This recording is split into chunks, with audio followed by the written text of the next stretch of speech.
कहाणीचा दुसरा पाठ बघत आहोत या लेक्चर मध्ये।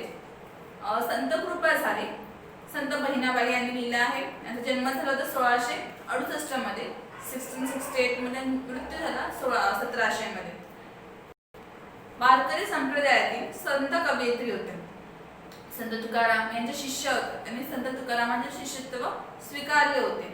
ओव्या, श्लोक, आरत्या इत्यादी रचनांच्या प्रसिद्ध आहेत। संत तुकाराम यांच्या काव्य रचनेचा आणि व्यक्तिमत्वाचा बहिणाबाई यांच्या काव्य रचनेवर प्रभाव जाणवतो।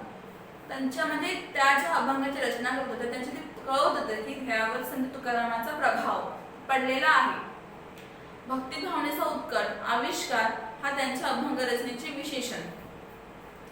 प्रस्तुत अभंगात संत बहिणाबाई यांनी महाराष्ट्रातील वारकरी संप्रदाय रूपी इमारत उभारणीमध्ये संतांचा मोलाचा वाटा कसा आहे याचं वर्णन केलं आहे। म्हणजे एक वारकरी संप्रदाय म्हणजे तो काळ होता, त्या काळामध्ये वारकरींची जी मतलब वारकरी संप्रदायाची इमारत तयार उभी केली होती। देवालयाची त्यांनी उभं केलं होतं, त्याला इमारत म्हटलं आहे।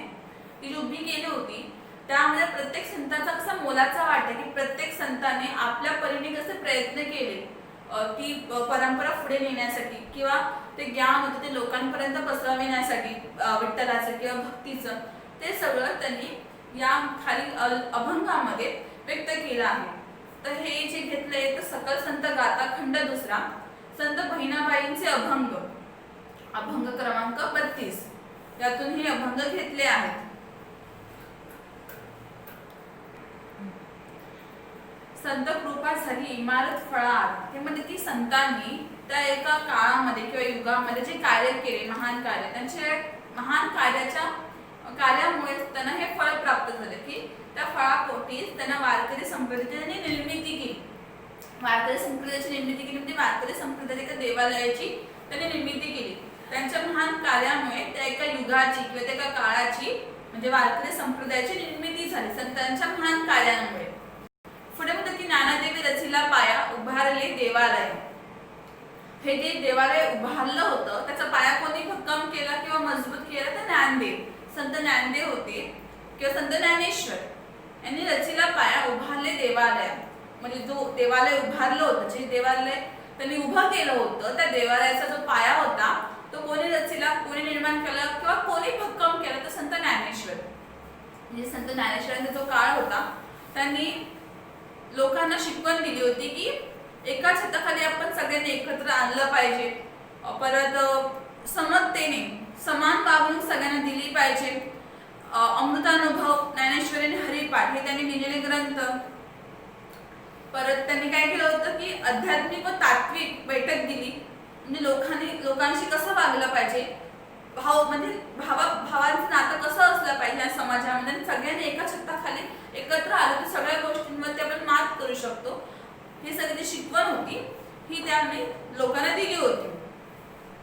परत त्या ग्रंथांची रचना करून संत ज्ञानेश्वरांची कवाडे सर्वत्र खुलली गेली। सर्वसामान्य लोकांना भक्ती करण्याचा ज्ञान देण्या, वारकरी संप्रदायाची देवालय उभारण्याचा त्यांचा एक भक्कम पाया त्यांनी स्वतःच्या काळामध्ये घातला होता। म्हणजे तो पाया त्यांनी भक्कम केला। कशाचा तर संत कृपा झाली इमारत फळा आली। संत कृपेमुळे किंवा संतांच्या महान कार्यामुळे वारकरी संप्रदायाची निर्मिती झाली, म्हणजे वारकरी संप्रदायाच्या देवालयाची निर्मिती झाली। या मठचा जो पाया होता तो भक्कम करण्याचे काम कोणी केले तर संत ज्ञानेश्वरांनी केले। ज्ञानदेव रचिला पाया, पाया म्हणजे बेस, त्या देवालयाचा जो बेस भक्कम करायचा होता त्याचं काम कोणी केलं तर संत ज्ञानेश्वरांनी केलं त्या उभारलेल्या देवालयाचा। पुढे म्हणतात की नामात्रयांचा किंकर म्हणजे नोकर, संत नामदेव त्यांचे नोकर होते। कोणाचे नोकर होते किंवा दास होते तर विठ्ठलाचे ते दास होते। त्यांनी रचले ते आवार। त्यांनी काय रचले की त्यांनी काय तयार केलं तर आवार झाला। आवार म्हणजे परिसर। त्यांनी विठ्ठल भक्तीचा जो परिसर होता तो पसरवला, विठ्ठल भक्तीचा प्रसार त्यांनी सुरू केला। तर संत नामदेव जे होते यांचा जन्म झाला होता 1270 मध्ये आणि मृत्यू झाला होता 1350 मध्ये।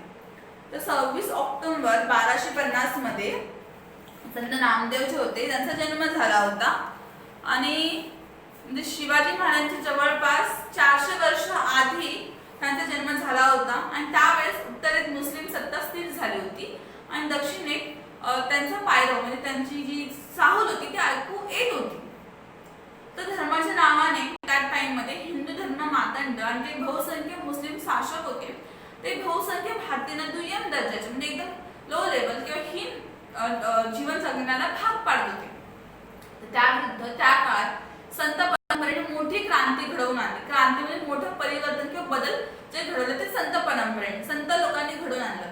फक्त महाराष्ट्रातच नाही तर देशभरात या क्रांतीचे जे नेतृत्व होतं, लिडरशिप होती, ती कोणी हातात घेतली होती तर संत नामदेवांनी. म्हणजे त्या काळात जी परंपरा की जे बदल घडवून आणायचे होते संत परंपरेमध्ये त्या शासक विरुद्ध त्या क्रांतीचे नेतृत्व होतं ते केलं होतं संत नामदेवांनी.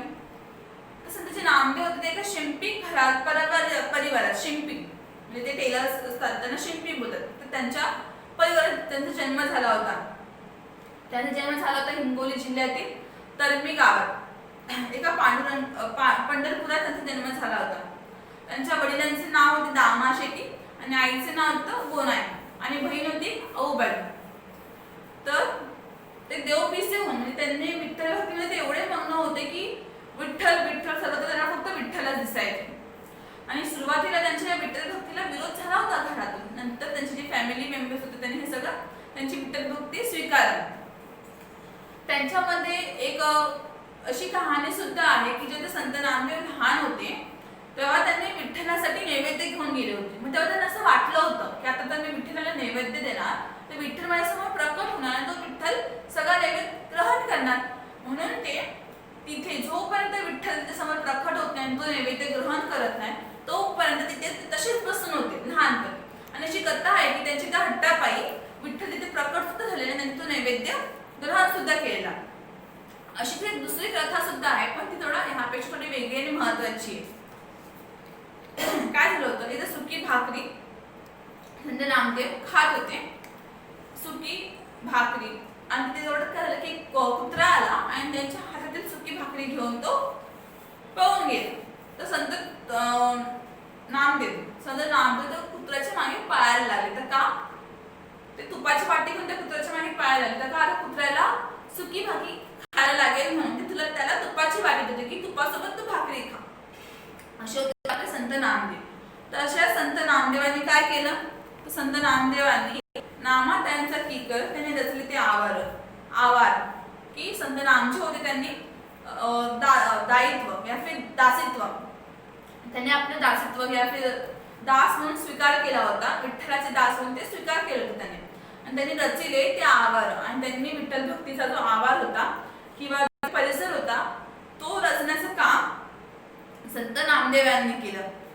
संत नामदेव यांनी केवळ महाराष्ट्रातच नाही तर पार पंजाबपर्यंत विठ्ठल भक्ती आणि वारकरी संप्रदायातील ज्ञान होतं त्याचा प्रसार आणि विस्तृत केलं होतं. फक्त महाराष्ट्रातच नाही तर महाराष्ट्राच्या बाहेर सुद्धा वारकरी संप्रदायाचं ज्ञान विठ्ठल भक्तीचा प्रचार आणि प्रसार त्यांनी सुरू ठेवला होता आणि एवढा विस्तार त्यांनी केला होता आपल्या वारकरी संप्रदायाचा. पुढे म्हणतात की जनार्दन एकनाथ खांब विधला भागवत. जनार्दन स्वामी आणि संत एकनाथांनी काय केलं तर जनार्दन स्वामी जे होते त्यांचे शिष्य होतं संत एकनाथ. संत एकनाथांचा जन्म झाला होता 1533 मध्ये आणि मृत्यू झाला होता 1599 मध्ये. 1599 त्यांचा मृत्यू झाला. तर पैठणमध्ये त्यांचा जन्म झाला होता औरंगाबाद जिल्हा महाराष्ट्र ह्या राज्यामध्ये त्यांचा जन्म झाला होता. तर संत एकनाथांचे जे वडील होते त्यांचं नाव होतं सूर्यनारायण आणि आईचे नाव होतं रुक्मिणी. संत एकनाथ हे महाराष्ट्र वारकरी संप्रदायातील एक प्रसिद्ध संत होते.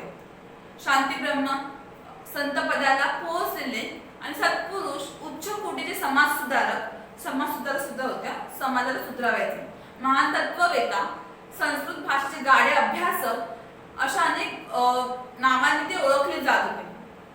ज्ञानाचा एक का या बिरुदाने त्यांना पुन्हा महाराष्ट्रात एक परिचित होते या नावाने. असं त्यांचं व्यक्तित्व होतं. असे होते संत एकनाथ.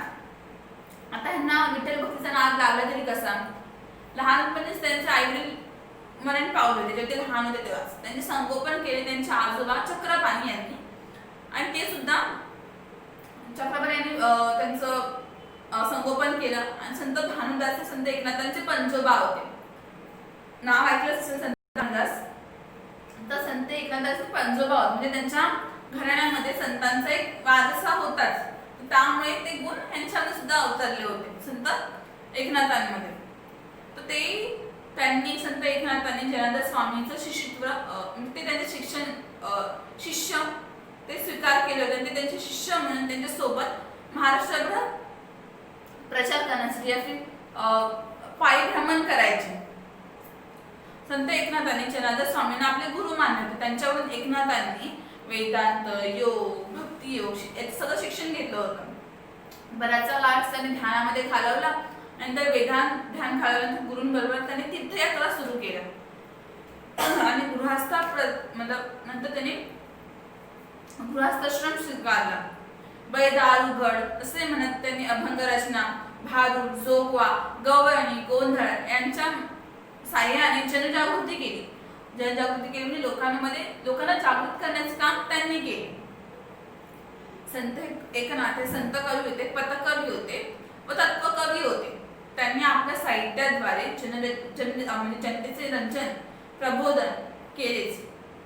एकनाथ हे भागवत म्हणजे त्यांचा एकनाथी भागवत हा त्यांचा लोकप्रिय ग्रंथ आहे. ही संत एकनाथांबद्दल थोडीशी माहिती. तो जनार्दन एकनाथ खांब दिधला भागवत. भागवत धर्म म्हणजे असा धर्म ज्याच्या आचरण प्रणालीमध्ये विठ्ठल भक्ती प्रमुख असते. म्हणजे विठ्ठल भक्ती प्रमुख असते. फक्त विठ्ठल त्यांना महत्वाचा असतो आणि ते वारकरी लोक जे पालन करतात तो भागवत धर्म. वारकरी संप्रदायात भागवत धर्म म्हणजे तो तिथे विठ्ठल भक्ती मेन असते, मेन पाया असते. त्या विठ्ठल भक्तीचे सगळे लोक आचरण म्हणजे पालन करतात, त्याला भागवत धर्म म्हणतात. तर संत एकनाथ विठ्ठलाचे भक्त जनार्दन स्वामी त्यांचे गुरु त्यांनी मानलं होतं. तर जनार्दन स्वामी आणि एकनाथांनी खांब दिला म्हणजे खांब म्हणजे आधार दिला भागवत धर्माचा. ते म्हणतात की जे देवालय संतांच्या कृपेमुळे म्हणजे वारकरी संप्रदायाची जी निर्मिती झाली होती संतांच्या महान कृपेमुळे, त्याला आधार कोणी दिला? तर जनार्दन स्वामींनी आणि संत एकनाथांनी. कसला आधार दिला? तर भागवत धर्माचा. कारण त्यांनी भागवत धर्माचा प्रचार करण्यासाठी भ्रमण करायला सुरू केले होते भारतभर. आणि त्याच्या भागवत धर्माच्या प्रचार आणि प्रसारामुळे ते म्हणतात की जनार्दन स्वामींनी आणि संत एकनाथांनी या देवालयाला आधार दिले भागवत धर्माचा. पुढे तुका झाला असेल कळस, भजन करा सावकाश. कळस म्हणजे देवाळाच्या शिखरावरचा भाग, जे देवालय असते टॉपचा भाग असतो त्याला कळस म्हणतात. तर संत बहिणाबाई म्हणतात संत तुकारामांना की तुम्ही ह्या देवालयाचा कळस आहात. कळस म्हणजे देवालयाचा मेन पार्ट आहात, मेन भाग आहात तुम्ही. त्यांनी संप्रदायाला परिपूर्ण असं वैभव प्राप्त करून दिलं. म्हणजे संत तुकारामांनी त्यांच्या काळात त्यांच्यासारखे ते तडाख्याचे दिवस कोणी सहन केले. जेव्हा त्यांचा जन्म झाला तर त्यांना मोठा भाऊ होता, तो विरक्त होता. त्याच्यामध्ये त्यांनी तीर्थनाटन म्हणजे स्वीकार केले. जेव्हा ते 17-18 वर्षाचे होते तर त्यांचे आई वडील मरण पावले. त्यांच्यामध्ये त्याच्या पुन्हा फॅमिलीची जबाबदारी त्यांच्यावरती आली होती. मग त्याच काळात परत त्यांना गरिबीचे आणि दीनदारिद्र्याचे दिवस म्हणजे महाराष्ट्रात तेव्हा दुष्काळ पडला होता जेव्हा संत तुकाराम महाराज होते. मग त्या दुष्काळात त्यांचा पहिला मुलगा संतू तो निघून गेला. म्हणजे तो सुद्धा त्यांच्या सोबत होता. त्यांची गुरे ढोल होती ती पण मरण पावली त्या दुष्काळात. अशा दुष्काळ संत तुकाराम महाराजांनी काय केलं की ते त्यांच्या काळातील सावकार होते. सावकार म्हणजे ज्याच्याकडे बाकीचे शेतकरी येऊन आपली जमीन गहाण ठेवतात, सावकार होते ते. त्यांच्याकडे खूप साऱ्या लोकांची जमीन गहाण होती. अशा त्यांनी दुष्काळाच्या काळात सगळी जी त्यांची पेपर होते ते सगळे त्यांनी पाण्यात फेकून दिले आणि सगळ्यांना त्यांची जमीन वगैरे ते देऊन टाकले. सावकारीतून मुक्त केला सगळ्यांना संत तुकाराम महाराजांनी. आणि अशा त्यांनी म्हणजे असं त्यांना ते जीवन जगावं लागलं. पण त्याच काळात त्यांनी दिलेलं इंद्रायणी जे पुस्तक होतं या जे काव्य होते ते त्यांना त्यांच्या गावकऱ्यांनी पाण्यात वाहून द्यायला लावलं. तरी सुद्धा ते कधी विठ्ठल भक्तीपासून दुरावले नाही. विठ्ठल भक्ती त्यांची सर्वप्रथम होती. आणि नंतर त्यांनी विठ्ठलाचं दर्शन व्हावं म्हणून एका डोंगरावरती जाऊन तपश्चर्या करायला सुरुवात केली. आणि असं म्हटलं जातं की त्याच डोंगरावरती त्यांना विठ्ठलाचे दर्शन सुद्धा प्राप्त झालं. आणि नंतर त्यांनी सुद्धा भागवत धर्माचा विठ्ठल भक्तीचा प्रचार आणि प्रचार करायला सुरुवात केली. करा सावकाश. त्यामध्ये संत तुकाराम महाराज जे आहेत ते या देवालयाचे कळस झाले आहेत, कळस आहेत. त्यांनी या संप्रदायाला म्हणजे त्यांनी या वारकरी संप्रदायाचे जे युग होतं त्या युगामध्ये त्या देवालयाला परिपूर्ण वैभव म्हणजे संपत म्हणजे मान सन्मानाचं जे वैभव होतं ते त्यांनी प्राप्त करून दिलं संत तुकाराम महाराजांनी. अशा या देवालयात आपण आता शांत चित्ताने भजन करा सावकाश. शांत चित्ताने सावकाश भजन करावे, भगवताचे स्मरण करावे असे बहिणाबाई म्हणतात. पुढे म्हणतात की बहिणा म्हणे फडकती ध्वजा, निरूपणा केले बोजा. बोजा म्हणजे जबाबदारी, निरूपणा म्हणजे वर्णन. वर्णन लिहिले.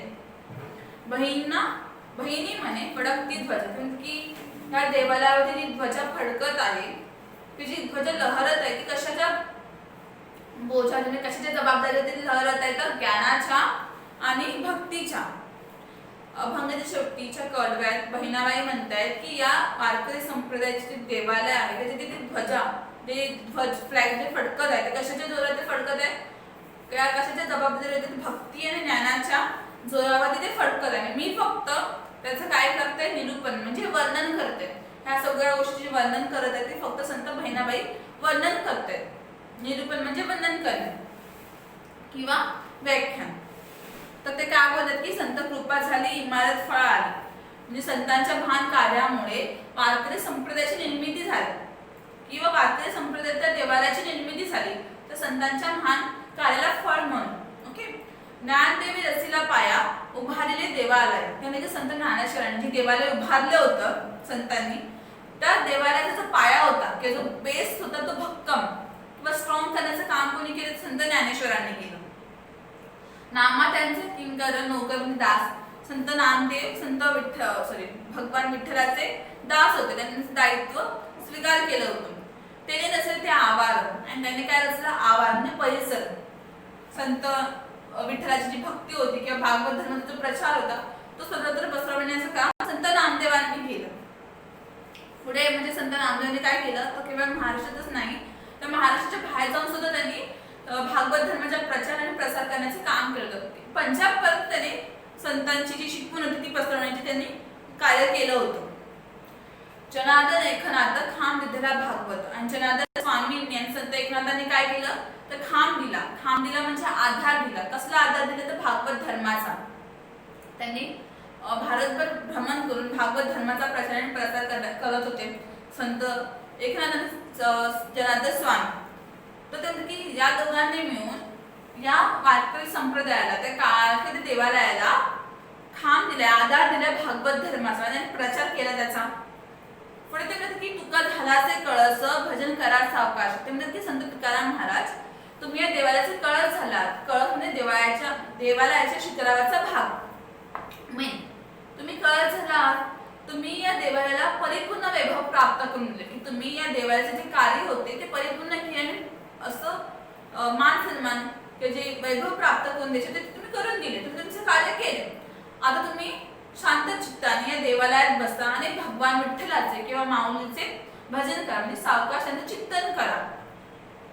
बहिणा म्हणे पुढे बहिणाबाई बोलतात की फडकती ध्वजा, या देवालयावरती जी ध्वजा फडकत आहे ती ध्वजा कशाच्या जोरावरती किंवा जबाबदारीवरती फडकत, भक्ती आणि ज्ञानाच्या जबाबदारीवरती जोरावरती ती ध्वजा फडकत आहे. आणि मी तिचे फक्त काय केले निरूपणा म्हणजे वर्णन केले.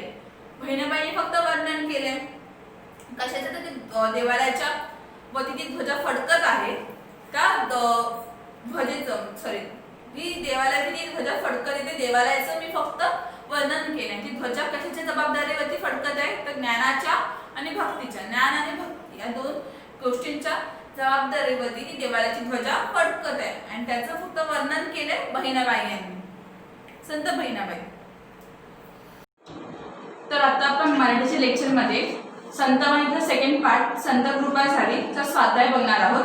तर पहिला प्रश्न आहे की चौकटी पूर्ण करा. डायग्राम कंप्लीट करायची होती आपल्याला की वारकरी संप्रदायरूपी इमारत उभे करणारे सहाय्यक कृपी संत कोण, म्हणजे वारकरी संप्रदायाची या वारकरी संप्रदायाच्या युगाची जी स्थापना केली आणि देवालयाची जी निर्मिती केली देवालयाच्या इमारतीची तर ते संत होते कोण तर कळस चढविणारे संत तुकाराम ते आपल्याला कुठे मिळेल तर 5th मध्ये, तुका झालासे कळस भजन करा सावकाश. त्याला ते काय म्हणतात की संत तुकाराम महाराजांनी या वारकरी संप्रदायाला परिपूर्ण वैभव असे प्राप्त करून दिले.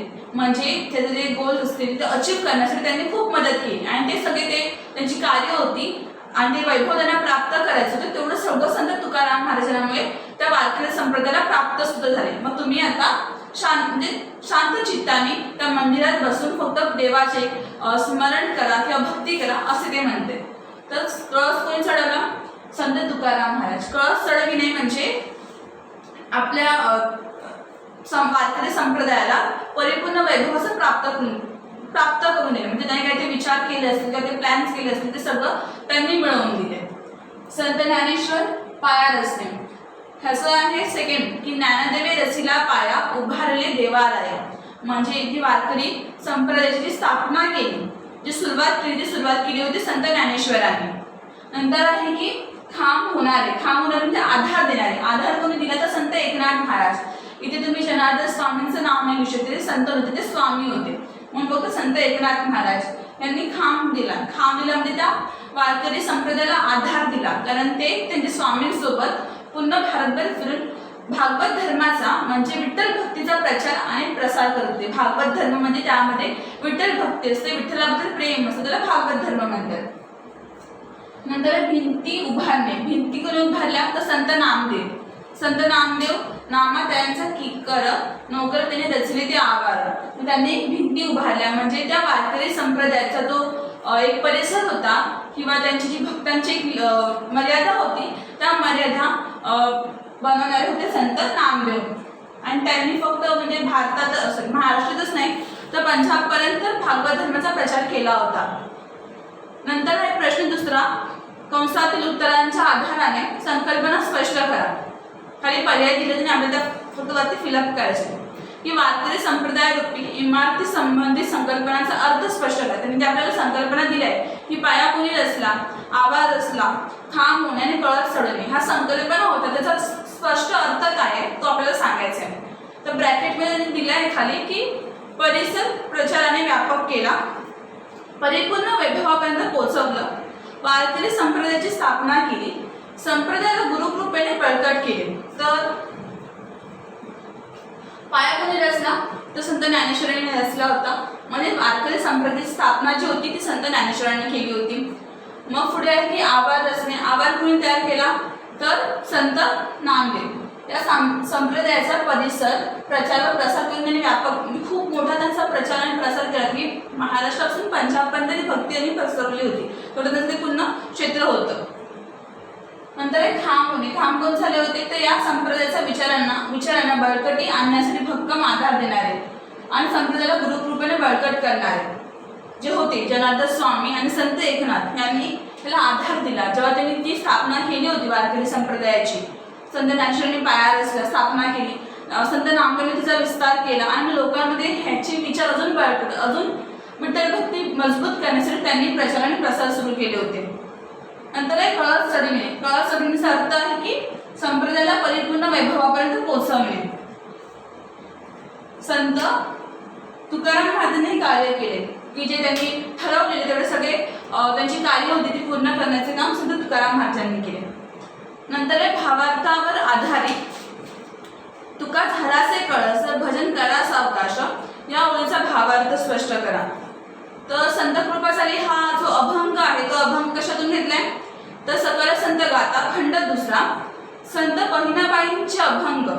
संत बहिणाबाईंचे अभंग आहे त्या अभंगातून सकळ संत गाथा खंड दुसरातून हा अभंग घेतला आहे आणि अभंग क्रमांक आहे 32. तर यामध्ये ते आपल्याला पूर्ण अभंगामध्ये काय सांगतायत की महाराष्ट्रावरती संतांची कृपा झाली आणि त्यांच्या संत कृपेमुळे महाराष्ट्रामध्ये वारकरी संप्रदायाची स्थापना झाली किंवा निर्मिती झाली. आणि ही स्थापना केली कोणी होती तर संत ज्ञानेश्वरांनी. ज्ञानदेवे रचिला पाया म्हणजे बेस. तर ते म्हणतात की संत ज्ञानेश्वरांनी या वारकरी संप्रदायाचा जो पाया होता, बेस होता, तो भक्कम केला आणि त्यांच्यामुळे त्या वारकरी संप्रदायाची स्थापना झाली. नंतर काय केलं तर संत नामदेव यांनी त्याचा आवाज किंवा त्याचा जो परिसर होता तो विस्तारित केला. सर्वत्र भगवत धर्माचा प्रचार आणि प्रसार करण्याचा त्याने प्रयत्न केला. तुम्हाला मी म्हणजे सांगितलं होतं की संत नामदेव होते, त्यांनी महाराष्ट्राच्या बाहेर पडून पंजाबपर्यंत भागवत धर्माची ख्याती पसरवली होती. तर जनार्दन स्वामी आणि एकनाथ जे होते, संत एकनाथ महाराज यांनी काय केलं होतं, तर त्यांनी पूर्ण भारतभर फिरून भागवत धर्माचा प्रचार करून लोकांच्या मनामध्ये विठ्ठल भक्ती जी होती ती मजबूत आणि बळकट करण्याचा प्रयत्न केला होता. तर त्यांच्यानंतर जे संत तुकाराम महाराज होते यांनी काय केलं होतं, तर जे वारकरी संप्रदायाची जी पूर्ण कार्य होती किंवा वारकरी संप्रदायाला परिपूर्ण वैभव प्राप्त करून द्यायचं जे कार्य होतं ते संत तुकाराम महाराजांनी केलं होतं. मग आता सगळं काम झालं होतं वारकरी संप्रदायाचं, म्हणून संत बहिणाबाई बोलतात की तुका झाला असे कळचं भजन करा सावकाश. म्हणजे जेवढे परिपूर्ण वैभव प्राप्त करायचं होतं वारकरी संप्रदायाला ते सगळं त्यांनी प्राप्त केलं आहे तुमच्या कृपेने. तर तुम्ही आता काय करा, तुम्ही आता सावकाश भजन करा. म्हणजे त्या देवालयात बसून तुम्ही आता शांत चित्ताने देवाचे स्मरण करा किंवा विठ्ठलाची भक्ती करा. या ओळीचा भावार्थ होता. पुढे आहे की ज्ञानदेवे रचिला पाया उभारले देवालया. या ओळीचा अर्थ स्पष्ट करा. तर जे संत ज्ञानदेव होते त्यांनी काय केलं होतं, तर पहिलं जसं लिहावं लागतं दरवेळेस तसं थोडंसं बोलले बरं की संत कृपा झाल्याचा दुसरा भाग आहे. त्या भागामध्ये संत बहिणाबाईंचे अभंग यातून सकल संत गाथा खंड दुसरा अभंग क्रमांक 32. त्या अभंगामध्ये संत म्हणजे प्रस्तुत जो अभंग आहे त्या अभंगामध्ये संत बहिणाबाईंनी या महाराष्ट्रातील वारकरी संप्रदायातील प्रसिद्ध संत होत्या आणि वारकरी संप्रदायाची जी स्थापना होती किंवा ती देवालयाची इमारत जी बांधणी होती त्यात कोणत्या संतांचा मोलाचा वाटा होता किंवा कोणत्या संतांमुळे हे कार्य होऊ शकले हे त्या ह्या प्रस्तुत अभंगामध्ये सांगण्याचा प्रयत्न करत होते. तर त्या काय बोलतात की संत कृपा झाली इमारत फळ आली. संतांच्या कृपेमुळे वारकरी संप्रदायाची जी होती ती स्थापना झाली आणि त्यांच्याच कृपेमुळे वारकरी संप्रदायारूपी इमारत किंवा देवालयाची इमारत बनली. ज्ञानदेवी रचिला पाया उभारले देवालया. संत ज्ञानदेवांच्या कृपेमुळे या वारकरी संप्रदायाचा जो पाया होता किंवा जी स्थापना होती ती परिपूर्ण झाली. कारण संत ज्ञानेश्वरांनी काय केलं की जो ज्ञानेश्वरी ग्रंथ त्यांनी लिहिला त्याच्यामुळे भगवत जी गीता होती जी संस्कृतमध्ये लिहिली होती त्याचा अर्थ लोकांना कळत नव्हता. त्यांनी तिला संत ज्ञानेश्वरीमध्ये ट्रान्सलेट करून लिहिलं होतं आणि त्याच्यामुळे भगवद्गीतेचा अर्थ लोकांना समजवून भक्तिभाव लोकांच्या मनात निर्माण करून आपण सगळ्यांनी एका छताखाली राहायला पाहिजे, भावासारखं नातं असलं पाहिजे सगळ्यांमध्ये आणि सगळ्यांनी सममताने आणि समतेने सगळ्यांना वागवलं पाहिजे. म्हणजे सगळ्यांना एकसारखी वागणूक दिली पाहिजे मग तो कोणीही असो. अशा संतांच्या कृपेमुळेच त्या काळामध्ये जे दलित शूद्र लोक होते त्या सगळ्यांसाठी देवालय उभारण्यात आली होती. सगळ्यांचा देव एकच अशी भावना त्यांनी लोकांच्या मनामध्ये निर्माण करण्याचे प्रयत्न केले होते. त्याच्यामुळे त्या काळामध्ये वारकरी संप्रदायाची स्थापना होती ती संत ज्ञानेश्वरांनी सुरू केली. नंतर आहे की अभिव्यक्ती. संतांचे कार्य नेहमीच मार्गदर्शक ठरते. याविषयी तुमचे मत उदाहरण स्पष्ट करा. उदाहरण मी आपल्याला बोलायला सांगितलंय. स्वमत आहे तर महाराष्ट्र जो आहे तर ही संतांची भूमी आहे. महाराष्ट्रामध्ये एका मागोमाग एक संत होऊन गेले होते त्या काळामध्ये. या संतांनी महाराष्ट्राला एक अभिव्यक्ती वैचारे बैठक घालून दिली. संत श्रेष्ठ ज्ञानेश्वरांनी जसं मी आधी म्हणजे मागच्या एका प्रश्नामध्ये बोलली होती की त्यांनी भगवद्गीता जी होती ती संस्कृतमध्ये बंद होती आणि लोकांना संस्कृत कळत नव्हतं तर त्यांनी त्या भगवद्गीतेला ज्ञानेश्वरीमध्ये लिहून लोकांना भगवद्गीतेचा अर्थ समजवण्याचा प्रयत्न केला आणि जनतेसाठी सर्वसामान्यांसाठी भगवद्गीता मोकळी झाली वाचण्यासाठी. संत नामदेव, संत एकनाथ, संत तुकाराम यांनी सामाजिक विषमता दूर करण्यासाठी अंधश्रद्धा या विषयांवर समाजाला आपल्या कृतीतून व उक्तीतून संदर्भ दिले. जसं की सांगितलं होतं की संतजी नामदेव होते ते एकदा भाकरी खात होते आणि त्यांच्या हातातली भाकरी तो कुत्रा पळून घेऊन जातो. तेव्हा ते काय करतात, त्या कुत्र्याच्या मागे पळतात तुपाची वाटी घेऊन. तर का, त्या कुत्र्याला ती सुकी भाकरी खायला मिळायला नको म्हणून. तर तो कुत्रा तुपासोबत भाकरी खावी म्हणून तो संत जे नामदेव होते त्या कुत्र्याच्या मागे पळतात. त्यांची तशी ती उदाहरणं. परत संत तुकाराम महाराज जे होते त्यांनी लोकांसाठी जसं दुष्काळ पडला होता त्यांच्या वेळी त्यांनी दुष्काळात आपला सर्वात मोठा मुलगा गमावला होता. त्यांची गुरढोरं मतलब गाय म्हशी जे असतील ते पण दुष्काळात मेले होते आणि ते त्या काळचे सावकार होते. सावकार म्हणजे ज्याच्याकडे त्या गावातील जमिनी जे असतात शेतकऱ्यांचे तर त्यांच्याकडे पैसे नसतात ते घाण ठेवतात, सावकार होते. पण आणि दुष्काळात काय केलं जेव्हा त्यांच्याकडे पूर्ण जबाबदारी आली होती घराची, त्यांनी दुष्काळामध्ये त्या सगळ्या शेतकऱ्यांच्या जे पेपर्स होते ते सगळे इंद्रायणीमध्ये वाहून टाकले आणि त्या सगळ्यांना सावकारीतून मुक्त केलं. तर अशी जी सगळी उदाहरणे आहेत संतांचे जे कार्य ते नेहमीच मार्गदर्शक ठरतात. अशी 2 उदाहरणं मी दिली. तुम्हाला एखादं सुचेल, नाहीतर तुम्ही एकदा गुगल सर्च करून तुम्हाला जे आवडेल ते उदाहरण तुमच्या मताने स्पष्ट करा.